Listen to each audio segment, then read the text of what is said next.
하나님의 말씀은 구약성경 사무엘상 3장 1절에서 4절 말씀입니다. 다 함께 봉독합니다. 아이 사무엘이 엘리 앞에서 여호와를 섬길 때에는 여호와의 말씀이 희귀하여 이상이 흔히 보이지 않았더라. 엘리의 눈이 점점 어두워져 가서 잘 보이지 못하는 그때에 그가 자기 처소에 누웠고 하나님의 등불은 아직 꺼지지 아니하였으며 사무엘은 하나님의 궤에 있는 여호와의 전 안에 누웠더니 여호와께서 사무엘을 부르시는지라 그가 대답하되 내가 여기 있나이다 하고. 아멘. 오늘부터 사무엘서에 대한 말씀들을 여러분들에게 전하려고 합니다. 지난번 우리가 구약 성경 마지막으로 본 성경이 룻기였습니다. 그죠? 그래서 차례대로 이렇게 하나님의 말씀들을 좀 살필 건데요. 너무 방대한 내용이라서 다 일일이 상세하게 살피지는 못하겠지만 또 이 사무엘서라고 하는 성경이 우리에게 주는 그런 교훈만큼은 이렇게 잘 정리해서 여러분들과 함께 나눌 예정입니다. 사무엘은 이스라엘 역사에서 아주 중요한 소위 말하는 그 역사적인 인물입니다. 왜 사무엘이 역사적인 인물인가? 사무엘은요, 사사라고 하는 시대를 마무리하고 왕이 나라를 통치하는 왕정 시대를 여는 일에 아주 깊이 개입하고 중요한 역할을 했던 사람이기 때문에 이 사람 우리는 역사적인 인물이다 이렇게 얘기할 수 있습니다. 예를 들어서 우리나라 역사에 고려가 멸망하고 조선이라고 하는 나라가 생길 때 절대로 빠져서는 안 되는 사람이 있죠. 이성계라고 하는 사람. 마찬가지로 이스라엘 역사에서 사사시대가 이제 끝나고 왕이 다스리는 시대가 시작되면서 절대로 빠져서는 안 되는 사람이 바로 이 사무엘이다라는 뜻입니다. 구약 성경에서 룻기를 마지막으로 사사시대는 이제 막을 내립니다. 그러면서 소위 왕정시대라고 하는 시대가 시작되는데요. 이스라엘 백성들에게 얼마나 오랜 시간 왕이 없었는지 잠깐 제가 간략하게 그 역사들을 좀 거슬러 정리를 해드리면, 여러분들 아시는 대로 40년 광야 생활이 있었잖아요. 그죠? 애굽에서 나와서 모세의 지도하에 이스라엘 백성들이 광야에서 40년 살았잖아요. 그죠? 그때 왕이 없었어요. 그리고 광야 시대를 끝내고 이제 가나안 시대에 들어가잖아요. 이걸 정복 시대라고 하는데 16년 정복 시대가 있었습니다. 이때도 왕이 없었어요. 누구에 의해서 이 이스라엘 백성들이 인도됐습니까? 여호수아죠. 그죠? 그리고 이 정복 시대가 끝나고 나서 이제 사사 시대가 시작되는데 한 342년간의 긴 시간 동안 사사 시대가 열려요. 그때도 왕이 없었습니다. 성경에 나오는 공식적인 사사 13명, 비공식적으로는 한 16명 정도 되는데 이런 사사들에 의해서 나라와 백성들이 인도됐지 어떤 왕이 세워져서 왕에 의해서 나라가 다스려지지는 않았어요. 그러니까 광야 시대부터 시작해보면 무려 한 398년, 거의 한 400년 가까이 이스라엘 백성들에게는 왕이 없었다라는 겁니다. 그런데 이 사무엘을 기점으로 해서 이스라엘도 드디어 왕이 백성들을 직접 다스리는 왕정 국가가 됩니다. 사무엘서에는요, 크게 우리가 잘 알고 있는 3명의 사람들이 나와요. 이제 사무엘서의 가장 중요한 사람 중에 사무엘이 나오고요. 그 다음에 이스라엘의 첫 번째 왕 사울이 나오고 그리고 다윗이 나옵니다. 사무엘서는 이 세 명의 인물로 구성되어 있습니다. 저는 그래서 오늘부터 이 사무엘서에 대한 말씀을 여러분들에게 선포하면서 사무엘, 사울, 그리고 다윗 순서로 오늘 여러분들에게 하나님의 말씀을 전하고자 합니다. 그러면서 이 사무엘서를 통해서 하나님께서 우리에게 주시는 말씀의 교훈, 또 우리가 받아야 될 영적 도전을 찾아보는 그런 시간 갖도록 하겠습니다. 오늘은 그 첫 번째로 사무엘입니다. 사무엘은 많이 알려진 인물이에요. 그래서 우리가 영어 이름을 지을 때도 사무엘이라고 하는 이름으로 많이 짓는 경우도 있죠. 근데 이 사무엘은 아주 특이하고 특별한 이력과 출생의 이야기가 있습니다. 먼저 그의 출생인데요. 사무엘서를 딱 이제 시작하자마자 제일 먼저 나오는 게 이 사무엘이 어떻게 출생했는지에 대한 이야기가 나옵니다. 사무엘의 모친, 엄마죠. 한나라는 사람이 자식을 못 낳고 있었어요. 그때 당시는 자식을 못 낳는다라는 것은 거의 뭐 하나님 앞에 저주를 받았다라고 하는 정도까지 취급을 받았던 시기라서 이 한나는 굉장한 스트레스를 받고 있었어요. 더군다나 이제 주위에서 이렇게 막 조롱하는 사람도 있고 멸시하는 사람도 있었거든요. 그 중에 이제 그 첩인 분인나라고 하는 사람이 막 이렇게 한나를 괴롭히는 거예요. 한나가 얼마나 힘들었겠습니까, 그죠? 그래서 실로라고 하는 이제 성막이 있는 곳에 찾아가서 하나님 앞에 참 괴로운 마음으로 통곡하며 기도합니다. 하나님, 나한테 자식 하나만 주시면 내가 이 자식 평생 하나님 앞에 바치겠습니다. 뭐 그러면서 소원 기도를 해요. 근데 하나님이 이 소원 기도를 받으셔가지고 이 한나의 몸에서 태를 열게 하셔서 아들을 얻게 하신 거죠. 그 아들이 바로 사무엘입니다. 그러니까 사무엘은 기도해서 얻은 아들이에요. 네. 이런 배경을 가지고 사무엘은 태어났고 이제 태어나고 나서 젖을 뗀 후에 그 한나는 하나님 앞에 했던 그 약속을 지키고자 이 아들을 실로에 있는 엘리 제사장에게 데리고 가서 거기에서 이제 자라나기 시작해요. 이게 이제 출생의 이야기자 성장의 배경입니다. 또 하나는 그가 가졌던 이력입니다. 사무엘은 출생만큼 이 이력도 아주 특별하고 특이한데요. 사무엘을 우리가 이제 부르는 여러 가지 호칭이 있습니다.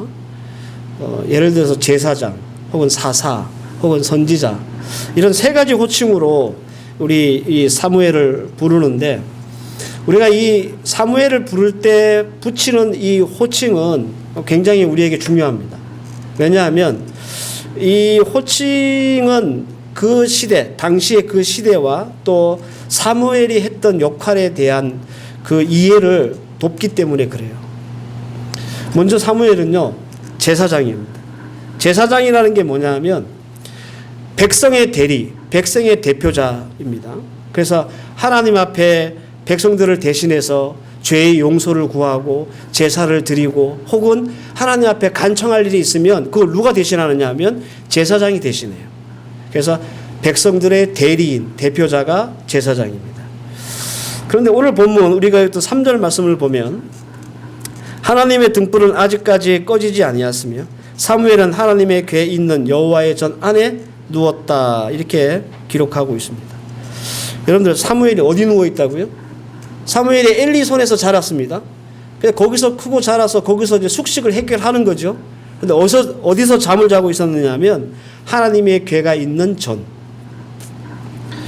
여러분들 잘 아시다시피 하나님의 궤는 아주 특별한 물건이기 때문에 성소 중에서도 지성소라고 하는 곳에 안치되어 있었어요.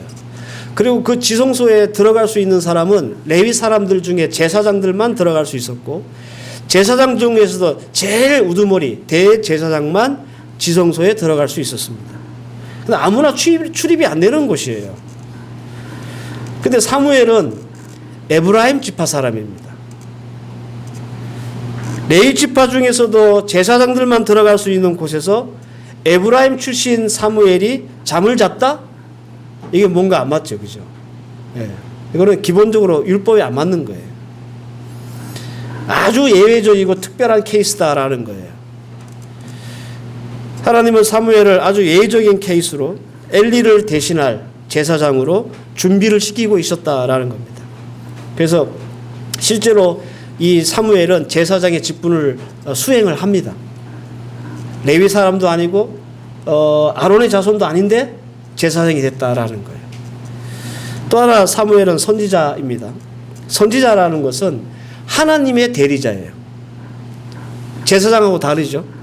하나님이 무슨 말씀을 하시면 그 말씀을 받아서 백성들에게 선포하는 그런 직분을 가진 사람이 선지자예요. 사무엘상 3장 20절을 보면 단에서부터 브엘사베까지의 온 이스라엘이 사무엘은 여호와의 선지자로 세우심을 입은 줄을 알았더라. 온 이스라엘 백성들이 다 사무엘을 하나님의 세우신 대리자로 선지자로 그렇게 인정하고 받아들였다. 그런 말입니다. 마지막으로 사무엘은 사사입니다. 사사는 지파나 신분에 관계없이 하나님이 필요하실 때마다 세우셔서 백성들을 정치적으로 혹은 군사적으로 이끌었던 지도자입니다. 우리가 사사기를 배웠지만 많은 사사들이 나왔잖아요. 그죠? 사무엘상 8장 1절에서 2절을 보면 사무엘이 늙음에 그의 아들들이 이스라엘의 사사로 삼으니 장자의 이름은 요엘이요 차자의 이름은 아비야라. 그들은 브엘사바에서 사사가 되니라. 사무엘의 아들이 사사가 되었으니까 사무엘도 뭐라는 얘기예요? 사사란 얘기예요. 그죠?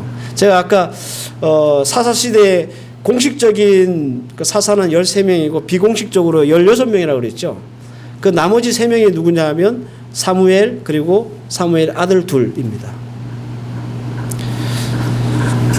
그러니까 사무엘은 엘리 제사장이 가지고 있었던 제사장 직분과 사사 직분을 물려받았고요. 거기에 더해서 선지자라고 하는 직분도 받았던 사람입니다. 그래서 우리가 사무엘을 부를 때 제사장이라도 해도 되고 사사라고 해도 되고 선지자라고 해도 무방하다라는 겁니다. 그런데 이게 왜 특이하냐? 이렇게 그 세 가지 직분을 한 사람이 다 갖기는 참 특이한 케이스라는 거예요. 더군다나 제사장 직분이라는 것은 아론의 자손들만 받을 수 있는 직분인데도 불구하고 그것을 사무엘이 받았다는 것이 아주 특이한 케이스다라는 겁니다. 사무엘의 이 특별한 출생과 이력을 통해서 사무엘이 살았던 당시의 이스라엘 사회와 그 시대를 우리가 들여다보면 이런 결론을 얻을 수 있습니다. 어떤 결론이냐면 사무엘 시대에는 제사장다운 제사장이 없었구나. 엘리 제사장이라는 사람이 있긴 했지만 부패한 제사장이었어요. 그 아들들도 마찬가지고. 그리고 이 시대는 하나님의 계시가 그쳤던 시대, 오늘 읽었던 본문에 나오죠. 하나님의 말씀이 흔한 시대가 아니었어요. 이상이 흔하게 보이는 시대가 아니었어요. 하나님이 이스라엘 백성들에게 말씀을 안 하셨던 시대였어요. 영적인 암울한 시기였어요. 그리고 구심점이 될 만한 지도자가 없었던 시기였어요. 예전 같으면 사사시대에 사사들을 세워서 사사들을 통해서 사사들 중심으로 이 이스라엘 백성들이 움직였는데 이제 그럴 만한 사람이 없었던 시대였다라는 겁니다. 그러니까 사무엘의 시대는 소위 말하는 총체적인 난국의 시대, 국가 비상 상태에 준하는 그런 시대였다라고 보시면 정확합니다. 사무엘은 바로 이런 시대에 태어났고 이 비상 시국을 타개하기 위해서 하나님은 사무엘이라는 사람을 불러서 세우시게 된 것이고 그에게 이 세 가지 직분을 주시게 된 겁니다. 좀 더 쉽게 이해를 시켜드리면 왜 계엄령 있죠.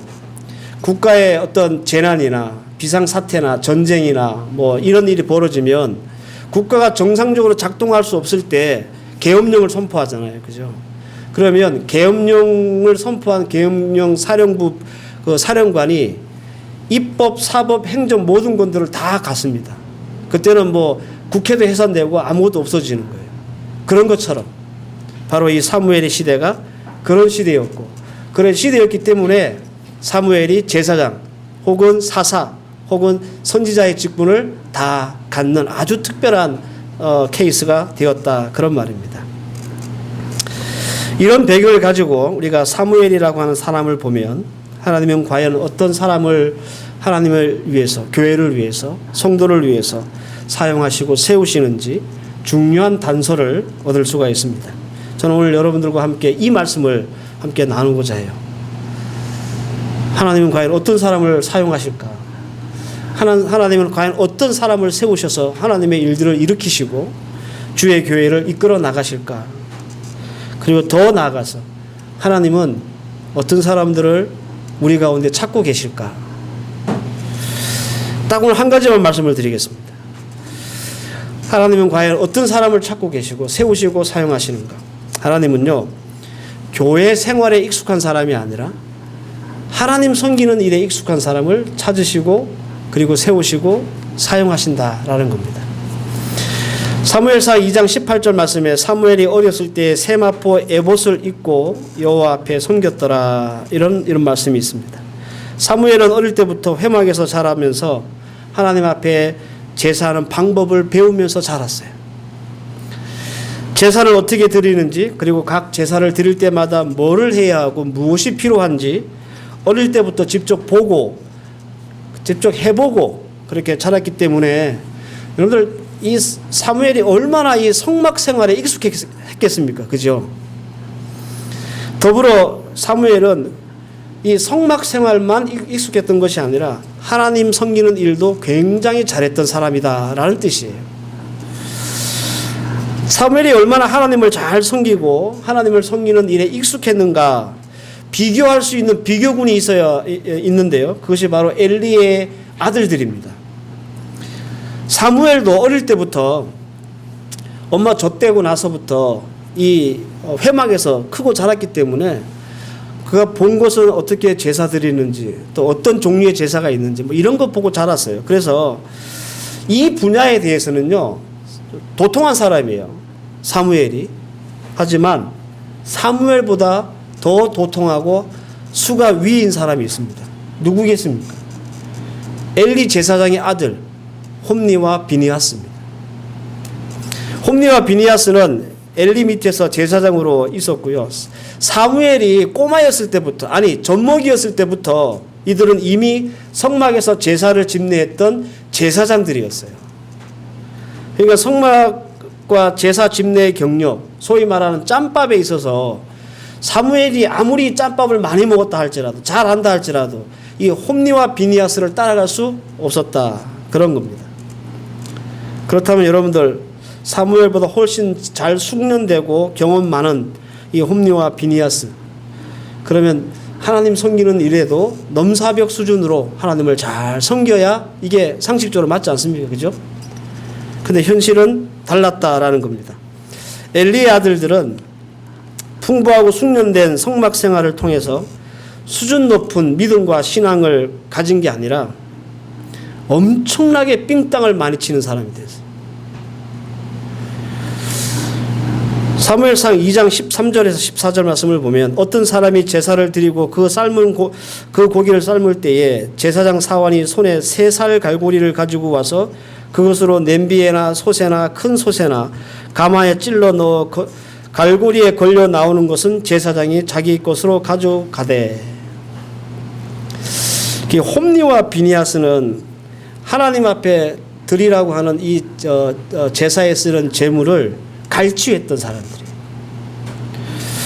하나님께 드리는 제물은 어떤 제사를 드리냐에 따라서요, 이제 그 제물 중에 제사장이 가져가야 될 목, 레위 사람들이 가져가야 될 목, 혹은 제사를 드린 사람이 가져가야 될 목이 구분되어 있었습니다. 그리고 예를 들어 소 한 마리를 이렇게 드리잖아요. 그러면 그 소 한 마리의 부위 중에 제사장이 가져가야 될 부위가 정해져 있었어요. 뭐 아무거나 이거 뭐 제사 드린 거니까 제사장 내가 다 가져가야지, 이거 안 되는 거예요. 성경에 율법으로 딱 정해놔 놨어요. 그런데 이 홈니와 비니하스가 얼마나 지능적이냐면, 일단 제사를 드립니다. 제사를 드려요. 그리고 나서 이 제물에 대한 후처리 과정이 있잖아요. 삶는다 그랬잖아요. 삶는 과정에서 이제 사람들의 눈을 속이는 거예요. 그래서 거기서 좋은 거, 맛있는 거, 큰 것은 싹 다 빼돌리고 자기 것으로 하고, 그리고 뭐 별거 없는 거, 맛 없는 거, 작은 거, 이런 것 가지고 이제 나누는 거죠. 그 잔머리의 대가가 된 거예요.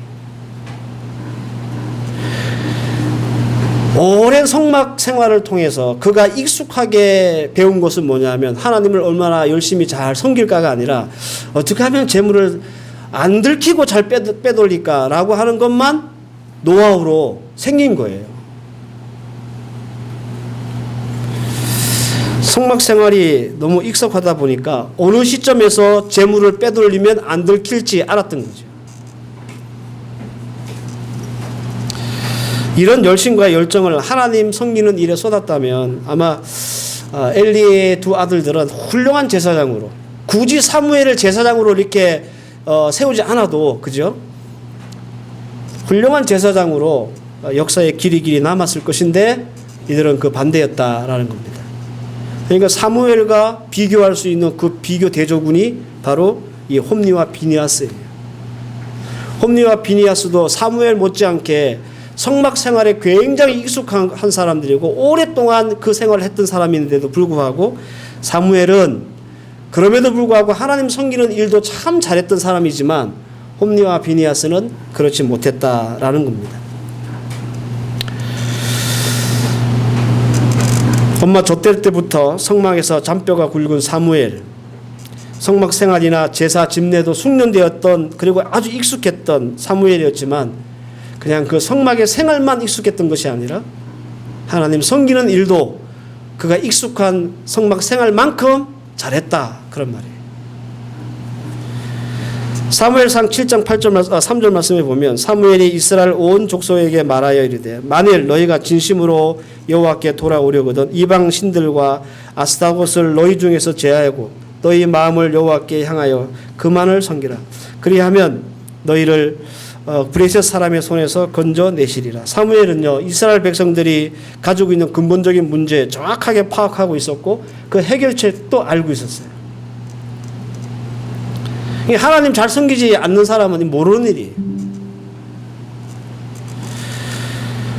반면에 성막생활, 제사생활만 잘했던 엘리 제사장과 그 아들들은 계속 실패하는 거예요. 뭘 해도 안 돼. 이유는 간단합니다. 그들이 하나님에 대한 섬김은 없고 뭐만 있다? 생활만 있기 때문에 그래요. 여러분들 이 엘리 제사장 때 어떤 일이 벌어지냐면요, 브레셋이 쳐들어왔는데 이스라엘 백성들이 야, 하나님의 언약궤를 메고 나가면 우리 이길 거야. 그래가지고 언약궤를, 실로에 있던 언약궤를 가져와서 언약궤를 메고 전쟁에 나갔다. 그거 뺏겨요. 이게 이스라엘 역사에 유일무이한 일입니다. 초유의 사태가 벌어진 거죠. 네. 그런 일이 벌어졌는데도 이 엘리의 두 아들들이나 이스라엘 백성들이 깨달지를 못하는 거예요. 그 정도로 영적인 무지, 하나님의 섬김이 없었던 그런 시대였다라는 겁니다. 사무엘 당시 이스라엘 백성들과 엘리 제사장들을 보면 그 시대가 어떤 상황이었는지를 알 수 있거든요.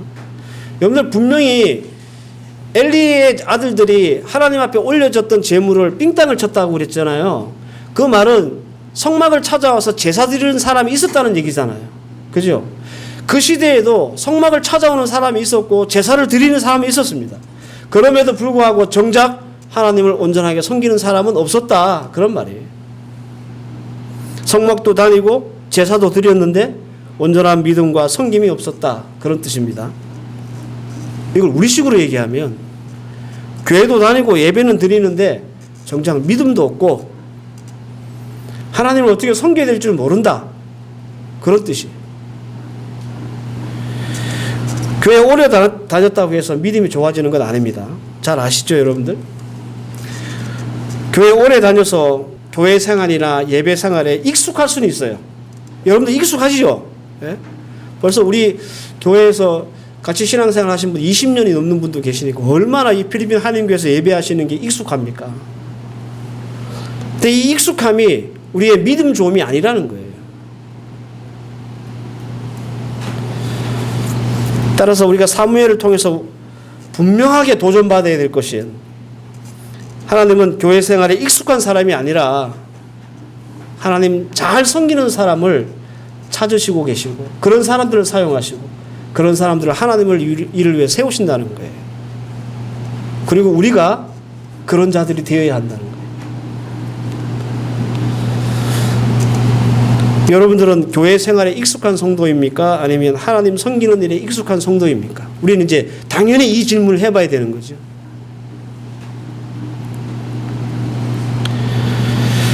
교회 생활은 익숙한데 하나님을 제대로 섬겨본 적도 없고 믿어보지도 못하고 순종해보지도 못해서 그냥 내가 예수 믿는 사람처럼 흉내만 내고 폰만 잡고 그래서 정말 예수쟁이로 살아가고 있습니까? 아니면 사무엘처럼 우리가 하나님의 말씀 들으려고 하고 순종해 보려고 하고 하나님의 말씀의 능력을 소망하고 어떻게 하면 하나님이 기뻐하실까? 무엇을 하나님이 원하실까? 내가 고민할 줄도 알고요. 그래서 막 우리 속에서 그 내적 싸움, 이 영적 싸움을 막 이렇게 할 줄도 아는 그런 정말 섬김이 있는 성도입니까? 이 질문이에요.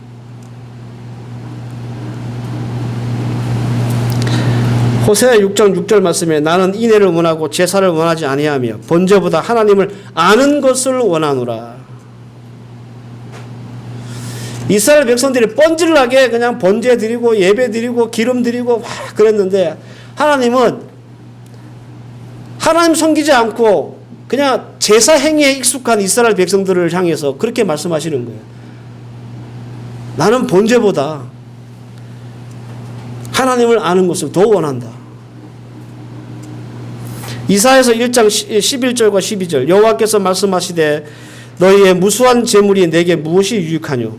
나는 순양의 번제와 살찐 짐승의 기름에 배불렀고 나는 숫 송아지나 어린 양이나 숫 염소의 피에 기뻐하지 아니하노라. 너희가 내 앞에 보이러 오니 이것은 누가 너희에게 요구하였느냐? 내 마당만 밟을 뿐이니라. 하나님이 원하시는 것은 우리가 얼마나 교회 생활에 익숙하고 또 예배 생활에 익숙하냐 그것이 아니고요. 하나님을 아는 거예요. 하나님을 온전히 섬기는 것인데 우리는 진정한 믿음이나 섬김이나 순종이나 또 사랑 없이 그냥 교회 문지방만 밟고 다닌다는 거예요. 하나님 마당만 밟고 다닌다는 거예요. 이사야서가 고발하는 내용입니다. 본질나게 제사 드리러 오고 많은 예물을 가지고 오고 그래서 엄청난 양의 어떤 그 짐승의 어떤 그 고기와 또 기름을 하나님에 올려드렸지만 정작 그들은 마당만 밟고 다니지 진정한 하나님의 성경과 믿음이 없었다. 그런 말이죠. 교회 생활은 익숙한데 하나님을 알아가고 섬기는 일엔 여전히 미숙하고 아직도 초보의 단계를 벗어나지 못하고 있지는 않습니까? 오늘 이 말씀이 우리에게 주는 도전입니다. 저도 이 말씀을 준비하면서 생각해 봤어요. 제가 목사직을 이 교육자라고 하는 이 생활을 한 30년 넘게 했거든요. 그런데 정말 하나님이 원하시는 하나님이 기뻐하시는 그런 목사의 모습으로 서 있나 목사라고 할 만한 그런 믿음과 그런 신앙인가 저도 이 말씀 앞에서 생각하게 돼요. 목사직은 한 30년 했는데 과연 그에 걸맞는 믿음이 있는가? 여러분들은 어떠세요? 저와 여러분들 참 속된 말로 교회밥 먹을 만큼 먹었잖아요. 그죠? 근데 왜 나는 10년 전, 20년 전보다 나은 게 없고 내 믿음은 이렇게 다 똑같을까? 이렇게 한번 생각해 보신 적이 있습니까? 내 교회 생활을 엄청 열심히 하고 잘 알고 익숙한데 그럼에도 불구하고 왜 내 신앙은 10년 전, 20년 전이나 별로 다른 게 없지? 이런 생각을 안 해보셨다는 거예요. 우리의 믿음의 성장이 없는 이유, 예배를 드리고 교회를 나와도 우리의 믿음이 나아지지 않는 이유는 오늘 말씀에 비춰보면 너무나 분명한 거예요. 그러니까 생활만 있었지 섬김이 없었기 때문에 그런 거예요. 학교만 다닌다고 여러분들 공부 다 잘합니까? 그죠? 공부하러 학교를 다녀야 되는데 도시락 감으러 학교를 다니니까 공부를 못할 수밖에. 여러분들 이렇게 생활만 하는 사람들은요, 우리의 이 믿음과 이것이 신앙이 되지 않고 종교 활동이 되는 거예요. 여러분들 동호회 활동하듯이.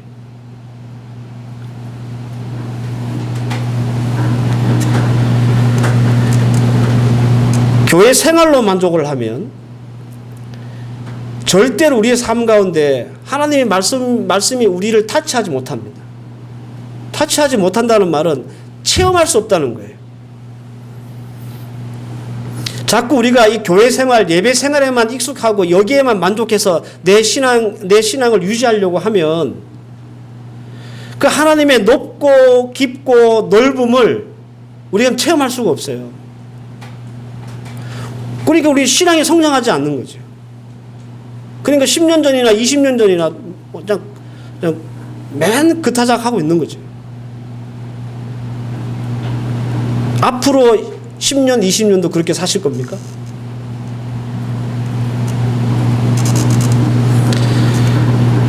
말씀이 내 삶이 되기 위해서 정말 내가 교회 생활만, 예배 생활만 익숙한 사람이 아니라 하나님 섬기는 일에 익숙한 사람이 되기 위해서 내가 애쓰고 씨름하고 좀 나를 좀 이렇게 막 이렇게 끌어올리고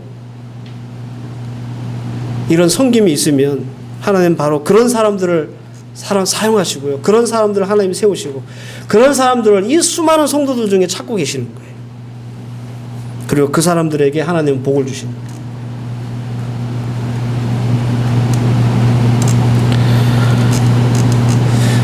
우리가 교회에서 쓰는 아주 흔한 말이 있죠. 은혜라고 하는 말. 그 은혜라고 하는 말이 아주 이게 참 주관적인 말이거든요. 여러분 일주일 동안 하나님의 은혜가 여러분들에게 있기를 바랍니다 라고 하는 이 말의 의미를 여러분들이 은혜라고 하는 것을 체험해 본 사람과 그렇지 못한 사람의 차이는 엄청나게 커요. 그리고 그 말이 무슨 뜻인지 모르는 사람도 있고 아는 사람도 있어요. 누가 알겠습니까? 체험해 본 사람이 알잖아요. 그 말이 무슨 뜻인지. 그걸 체험하려면 어떻게 해야 될 거예요? 우리가 하나님을 섬겨야 그 은혜라는 것이 무엇인지 우리에게 체득이 되는 거예요. 아니, 하나님의 말씀을 내가 순종했더니 하나님이 내게 이런 일들을 해주셨네. 이게 내게 체험이 되고 경험이 돼야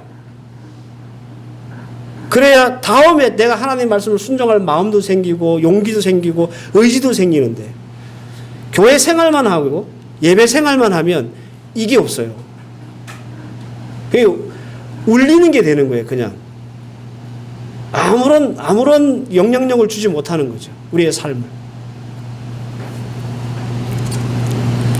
사무엘은 하나님이 부르신 사람입니다. 그냥 부른 게 아니고요. 사무엘은 어떤 사람? 교회 생활에 익숙한 사람이 아니라 하나님 섬기는 일에 익숙한 사람이기 때문에 그를 부르신 거예요. 그래서 그를 통해서 역사적인 일들을 만들어 나가시는 거예요. 앞서 말씀드렸죠. 사사시대가 끝나고 왕정시대가 열리는 바로 그 중간에 사무엘을 딱 세워주시면서 하나님 섬기는 일에 익숙하고 잘한 이 사무엘을 세우시면서 이 일들을 감당하게 하신 거예요. 오늘 사무엘서를 통해서 주시는 이 첫 번째 말씀 여러분들 잘 기억하시고 나는 어디에 익숙한 사람인지 한번 좀 돌아볼 수 있는 그런 말씀이기를 바랍니다. 네. 이제껏 우리가 하나님 앞에서 섬기는 것보다 이 생활에 익숙하면서 그동안 시간들을 보냈다면 여러분들 앞으로 하나님 만나보는 그 순간까지 이제는 내가 교회 생활이나 혹은 예배 생활에 익숙한 사람이 아니라 하나님 섬기는 일에 익숙한 사람으로 살아야 되겠다는 그런 다짐도 할 수 있기를 바랍니다. 분명히 여러분들 삶이 바뀝니다. 분명히 하나님이 여러분들을 만지고 계시고 타치하고 계시는 것을 느끼실 거예요. 왜? 하나님은 살아계시니까. 바라기는 우리 필리핀 한인교회와 또 헤브론교회 모든 성도들이 교회 생활에 익숙한 예수쟁이가 아니라 하나님을 온 정성, 온 마음을 다해 섬기는 진정한 그리스도인들이 될 수 있는 그런 말씀에 도전이 있는 이번 한 주간 되시기를 바라고 이 말씀 붙잡고 또 씨름해서 또 하나님 앞에서 잘 섬겨드림으로 주님이 여러분들에게 주시는 복과 은혜를 누리기를 주의 이름으로 축원합니다. 기도하십시다. 하나님, 우리는 이제껏 어떤 생활을 했습니까? 교회 생활이나 예배 생활에 익숙한 사람으로만 살았습니까? 아니면 하나님 일에, 하나님 섬기는 일에 익숙한 사람으로 살았습니까? 오늘 주신 말씀에 도전 잘 받게 하시고 이제부터는 우리가 교회 생활이나 예배 생활에 익숙한 사람으로만이 아니라 하나님 섬기는 일에도 익숙한 사람이 되어서 하나님이 찾는 바로 그 그리스도인들이 되게 하시고 그래서 하나님 앞에 더 크고 아름다운 복을 누리며 이 땅에 주님 앞에 쓰임 받을 수 있는 귀한 주의 종들 되게 하옵소서. 예수님의 이름으로 기도하옵나이다. 아멘.